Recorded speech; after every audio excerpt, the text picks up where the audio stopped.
চীনের গুয়াংজি ঝুয়ান অঞ্চলে বার্ষিক নদী লণ্ঠন ও গানের জমকালো উৎসব উদযাপিত হয়েছে। নারী পুরুষেরা নানা রঙের পোশাক আর সাজসজ্জায় উৎসবে যোগ দেন।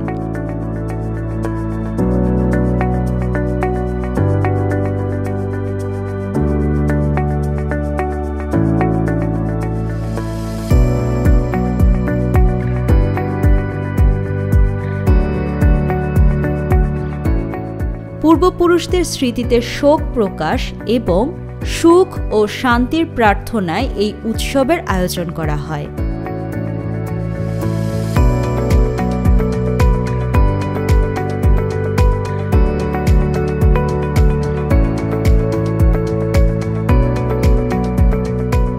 এই উৎসবের বিশেষ আকর্ষণ ছিল আতশবাজি প্রদর্শনী এবং ঐতিহ্যবাহী দাতিহুয়া শিল্প প্রদর্শনী।